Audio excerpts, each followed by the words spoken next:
प्रिय साथियों, आज का जो गोचर होगा, आज का जो विषय होगा वह होगा 2 जून 2023 को शुक्र के गोचर के संबंधित वीडियो। 12 राशियां 12 लग्नों पर क्या प्रभाव देगा। इससे पहले वीडियो में बहुत ज़्यादा लंबा नहीं बनाऊंगा, टू द पॉइंट बोलूँगा। वीडियो बहुत शानदार बनेगा, आप देखिएगा ज़रूर।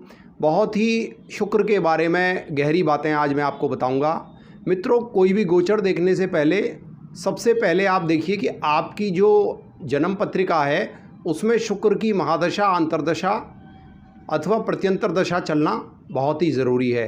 इसके बाद आपको यह देखना है कि आपके जो 9 ग्रह हैं उस 9 ग्रहों में आपकी कुंडली में जितने ज़्यादा से ज़्यादा ग्रह शुक्र के नक्षत्र में होंगे तब भी आपको वह गोचर ज़्यादा प्रभावित करेगा। इसके अलावा मित्रों, जो शुक्र का गोचर है उसको देखने का एक नियम और है, और यह बड़ा प्रामाणिक और सटीक नियम है। अग्नि तत्व राशियों मेष, सिंह अथवा धनु, ये अग्नि तत्व लग्न हैं। मेरा जो प्रेडिक्शन होगा गोचर के विषय में मेरा लग्न के आधार पर होगा, क्योंकि जो चंद्रमा के आधार पर प्रेडिक्शन होता है यह मैंने प्रैक्टिकल अनुभव किया है, उसका जो सत्यता का प्रमाणीकरण है वो बहुत ज़्यादा सटीकता में नहीं आंका जा सकता है। ये मेरा अपना व्यक्तिगत अनुभव है 25 वर्षों का। तो मित्रों, इसमें जो अग्नि तत्व राशियां हैं, मेष राशि, मेष लगन जो अग्नि तत्व लगने हैं जैसे मेष लगन, सिंह लगन एवं धनु लगन, इसके अलावा वृश्चिक लगन एवं मीन लगन, ये जो 5 लगने हैं इनमें जो शुक्र बनता है वह कहीं ना कहीं प्रबल अकारक बनता है। मोस्टली ये जो 5 लगने हैं इनमें शुक्र 3 तो अग्नि तत्व कारक लग्न जैसे कि मेष लगन, सिंह लगन और धनु लग्न, और इसके अलावा 8 नंबर की लग्न यानी वृश्चिक लग्न एवं 12 नंबर की लग्न यानी कि मीन लगन। यदि आपकी ये 5 लगने हैं तो इनमें जो शुक्र है वह आपके लग्नेश, यानी लग्नेश क्या है, आप स्वयं हैं, तो आपके लग्नेश का शत्रु होने के कारण इसके जो रिज़ल्ट हैं, यदि वह आपकी लगन पर अधिक शुभ भी होगा उसके बावजूद भी इसके रिज़ल्ट आपको मात्र 50% मिलेंगे। क्योंकि जब भी किसी लग्न का कोई ग्रह शत्रु होता है तो वह वहाँ मारक की संज्ञा लेता है, और मारक ग्रह किसी भी स्थिति में आपके लिए बहुत ज़्यादा शुभ नहीं हो सकता। वह जहाँ बैठेगा और जहाँ उसकी दृष्टि होगी, मित्रों, ग्रह जहाँ बैठता है उससे ज़्यादा उसकी जो दृष्टि होती है वह विध्वंसककारी होती है। ये मेरा अपना व्यक्तिगत अनुभव बोल रहा है। इसके अलावा बहुत सारे ऐसे मेरे मित्र हैं जो ये प्रश्न करते हैं कि मेरा जो शुक्र है उसका गोचर जो है बड़ा कारक है, बहुत ही लाजवाब है, लेकिन फिर भी मुझे रिजल्ट नहीं मिल रहा है। और ये जो गोचर हैं ये कैसे रिजल्ट शो करते हैं, इसके लिए मैं आपको एक बहुत अच्छा उदाहरण प्रस्तुत कर रहा हूँ। यदि आपकी जन्म पत्रिका में कोई भी पर्टिकुलर ग्रह जैसे शुक्र है, और शुक्र का गोचर मैं आपको बता रहा हूँ वह 29 डिग्री का, 28 डिग्री का, 27 डिग्री का यानी मृत होकर बैठा है, अथवा वह 2 डिग्री का, 3 डिग्री का अथवा 4 डिग्री का होकर बैठा है, यानी कि डिग्री वाइज कैपेबिलिटी में बेहद कमज़ोर है, तो मित्रों, वह आपको अपने गोचर में भी यदि वह कितना भी शानदार होगा, जैसे मान लीजिए आपका 29 डिग्री का आपके लगन चार्ट में शुक्र है और वह गोचर में आ जाए, तो वह गोचर में आपको 29 डिग्री के बराबर ही फल देगा, चाहे वह कितना भी आपके लिए गोचर में शुभ हो, तो वह आपको बहुत शानदार रिजल्ट नहीं दे पाएगा। लेकिन अगर वह आपकी कुंडली में प्रबल कारक है, इसके जस्ट विपरीत यदि वह आपकी कुंडली में, जैसे कि मैंने 5 लगनें बताई हैं, इन लगनों पर वह मारक है, तो मारक होकर ग्रह जितना वीक होगा ग्रह डिग्री वाइज कैपेबिलिटी में उतना ही शानदार होगा। इसके अलावा यदि आपकी कुंडली में वह ग्रह कारक होकर 29 डिग्री का है अथवा 2 डिग्री का है, लेकिन वह अष्टक वर्ग में 6, 8 में से 6 और सर्वाष्टक वर्ग में 30 या 35 अंक उस भाव को मिल रहे हैं, तो पर्टिकुलर वह ग्रह आपके लिए बहुत शानदार होगा। यह वर्गीकरण मैं आपको इसलिए बता रहा हूँ क्योंकि मैंने गोचर जो बताना है 12 लग्नों पर, उससे पहले मैं आपको इस चीज़ को बिल्कुल एकदम स्पष्ट दृष्टिगोचर कर देना चाहता हूँ। चलिए, वीडियो लंबी हो जाएगी, अब हम अपने विषय पर चलते हैं। मित्रों, मेष लगन वालों के लिए 4th हाउस में केंद्र स्थान में शुक्र का गोचर रहेगा। मेष लगन वालों के लिए शुक्र द्वितीयेश और सप्तमेश होकर प्रबल मार्केश बनता है।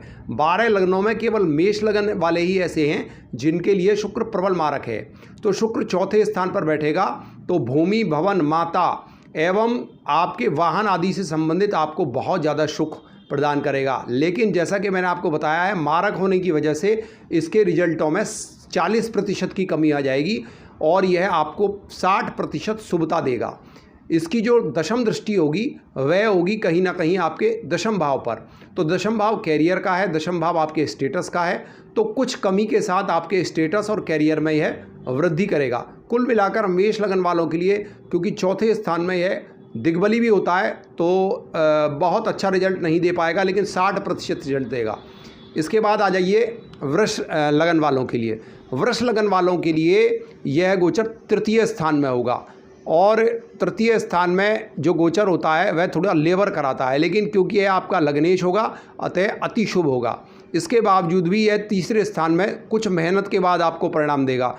लेकिन इसकी जो सप्तम दृष्टि आपके भाग्य स्थान पर होगी तो आपके पिता से संबंधों में मधुरता आएगी। आपके भाग्य के वशीभूत आपका कोई शुभ काम जो पहले से अटका हुआ है वह बन जाएगा।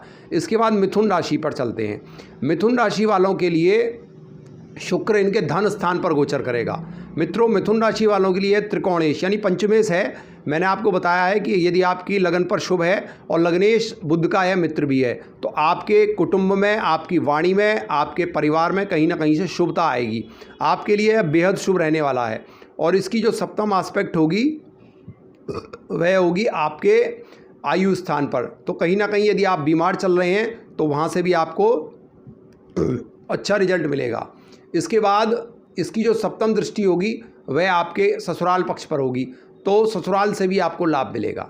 अब आ जाइए कर्क लगन वालों के लिए। मित्रों, कर्क लगन और कर्क राशि वालों के लिए यह चतुर्थेश और लाभेश बनेगा और यह आपके लगन में ही गोचर करेगा। लग्नेश चंद्रमा का यह सम है, ना मित्र है ना शत्रु है, अतः आपको यह 70% रिजल्ट देगा, क्योंकि यह आपकी कुंडली में एक शुभ केंद्र का मालिक है। अतः कहीं ना कहीं कर्क लगन वालों के लिए यह जो है विशेष शुभ रहेगा। तो इसकी सप्तम भाव पे दृष्टि होगी तो यह आपके कारोबार डेली बेसिस में तरक्की कराएगा। लगन पे दृष्टि होने के कारण चेहरे पे एक अलग ही चमक आ जाएगी और आपकी जो कार्य क्षमता है, कार्यशैली है, उसको भी है बढ़ाएगा। इसके बाद सिंह लगन वालों के लिए, सिंह लगन वालों के लिए दशमेश और तृतीयेश होगा और यह द्वादश स्थान पर 12वें घर पर यह इसका गोचर होगा। शुक्र को 12वें भाव में अच्छा फल करने वाला माना गया है। अतः अगर आपको अनिद्रा की शिकायत होगी तो यह आपको कहीं ना कहीं अच्छी नींद लाने में सहायक होगा। इसके अलावा जो आपके खर्चे होंगे वह आपकी फैशन पैशन पर हो सकते हैं। इसकी जो 7वीं दृष्टि होगी आपके छठे भाव कंपटीशन पर होगी, तो यदि आप किसी कंपटीशन में भाग लेना चाहते हैं तो उससे आपको बहुत अच्छा लाभ मिलेगा। ओवरऑल सिंह लगन वालों के लिए 40% रिजल्ट रहेगा, क्योंकि यह 12वें घर से गोचर करेगा। इसके बाद कन्या लग्न, कन्या लग्न वालों के लिए यह आपकी कुंडली में भाग्येश बनेगा और भाग्येश बन के यह आपके लाभ स्थान पर गोचर करेगा। मित्रों, लाभ स्थान पर कोई भी ग्रह खराब नहीं होता। भाग्य उठाकर लाभ में रख दिया, यानी आपको भाग्य के वशीभूत लाभ होगा, पिता से लाभ होगा और दूसरा यह आपके धन कुटुंब वाणी से लाभ आपको कराएगा। इस प्रकार जो है आप कन्या लग्न वालों के लिए 70% लाभकारी शुक्र का गोचर रहने वाला है। तुला लगन, तुला राशि वालों के लिए लग्नेश होता है। लग्नेश क्योंकि केंद्र और त्रिकोण दोनों होता है, अतः यह आपके लिए विशेष शुभ होगा और यह आपकी कुंडली में आपके 10th हाउस से गोचर करेगा। मित्रों, 10वें स्थान से शुक्र का गोचर बहुत अच्छा नहीं माना जाता, अतः यह 50% आपको रिजल्ट दे पाएगा। आपके शुक्र की सप्तम दृष्टि आपके 4th स्थान पर होगी, तो 4th स्थान से संबंधित यह आपको जरूर लाभान्वित करेगा, क्योंकि वहाँ इसके मित्र शनि देव की राशि पड़ेगी। अतः आपके माता, भूमि, भवन, वाहन के सुख आपको यह देगा। इसके बाद वृश्चिक राशि, वृश्चिक लगन के लिए, वृश्चिक लगन वालों के लिए शुक्र का जो गोचर होगा वह आपकी कुंडली में, मैंने जैसा कि पूर्व में ही बताया है, आपके लग्नेश जो मंगल हैं उनका शत्रु है, अतः आपको भी 50% रिजल्ट ही देगा और यह आपके भाग्य स्थान से गोचर करेगा। मित्रों, भाग्य स्थान से शुक्र का गोचर आपके लिए कई प्रकार के सौभाग्यपरक चीज़ों को लाने वाला होगा। आपके पिता से संबंध प्रगाढ़ होंगे। आप किसी मीडिया क्षेत्र में हैं, कलात्मक क्षेत्र में हैं तो आपको तरक्की होगी और छोटे भाई बहनों से भी आपके संबंध प्रगाढ़ होंगे। धनु राशि, धनु लगन। धनु लगन वालों के लिए, क्योंकि आपके लग्नेश गुरु का यह शत्रु है, अतः आपको भी यह 60% रिजल्ट देगा, क्योंकि यह आपके अष्टम स्थान से गोचर करेगा, अतः यह आपको 60% रिजल्ट देगा। अब आप सोचेंगे कि मैंने 60% रिजल्ट क्यों बताए हैं। इसलिए बताए हैं क्योंकि जो द्वितीय स्थान है वहाँ शुक्र की अपनी राशि कालपुरुष में पड़ती है, अतः यह आपके धन, कुटुंब, वाणी से आपको लाभ जरूर कराएगा। लेकिन क्योंकि 8वां गोचर है, अतः फिर भी सावधानी आपको रखनी पड़ेगी, क्योंकि यह पेट की आंतों से संबंधित रोग आपको दे सकता है, अतः अपच और लीवर से संबंधित आपको प्रॉब्लम हो सकती है। अतः डाइजेशन सही रखें और भोजन को थोड़ा सा हल्का कर दें, अपनी डाइट को हल्का कर दें। मकर लगन, मकर राशि वालों के लिए, मकर लगन वालों के लिए, आपके लिए यह प्रबलतम योग कारक होता है और आपके शनि का अति मित्र है, अतः आपके लिए 80% रिजल्ट इसके होंगे। सप्तम भाव में है, आपके लगन को देखेगा, सप्तम भाव में स्थित होकर ये आपके लगन को देखेगा, तो आपकी जो पर्सनैलिटी होगी उसमें 4 चांद लगेंगे और आपकी सुंदरता दिन पर दिन निखरती जाएगी। और इसके अलावा आप जो है योग वगैरह में आपकी रुचि जो है बढ़ सकती है। इसके अलावा जो सप्तम स्थान है वह आपके व्यापार का है, डेली बेसिस का है, उसमें आपको उत्तरोत्तर वृद्धि के संकेत मिलेंगे। आपके अपने लाइफ पार्टनर यानी पत्नी से भी संबंधों में सुधार मिलेगा। अब कुंभ राशि वालों के लिए, कुंभ राशि वालों के लिए भी यह चतुर्थेश और भाग्येश होकर अत्यंत केंद्र त्रिकोण का मालिक होकर अत्यंत योग कारक होगा और यह आपके 6ठे भाव में गोचर करेगा। 6ठा भाव भी शुक्र के लिए बहुत अच्छा नहीं माना जाता, क्योंकि यह 12वें भाव में कालपुरुष में उच्च का होता है, अतः 6ठे भाव में यह आपके शत्रुओं को बढ़ाने वाला होगा। कहीं ना कहीं आपको कंपटीशन में आपको जो है बहुत ज़्यादा संघर्ष कराएगा। लेकिन यह आपको अनिद्रा की जिनको शिकायत हो रही है पिछले समय से, उनके लिए यह लाभकारी रहेगा और कहीं ना कहीं आप अपनी पैशन फैशन पर आपको खर्चा ये कराएगा।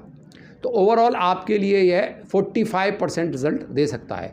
मीन लगन वालों के लिए, मीन लगन वालों के लिए आपके लग्नेश का शत्रु है, अतः आपके लिए तो यह मात्र 30% रिजल्ट देगा, क्योंकि यह आपका 8वां और 8वें से 8वां यानी तृतीय और अष्टम भाव का मालिक है और यह आपके पंचम भाव से गोचर करेगा। तो कहीं ना कहीं संतान के स्वास्थ्य पर आपका अधिक खर्चा हो सकता है।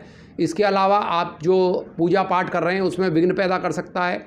इसके अलावा इसकी लाभ भाव पर दृष्टि होगी तो इनकम में कहीं ना कहीं इनकम सोर्सेज में अटकाव आएगा।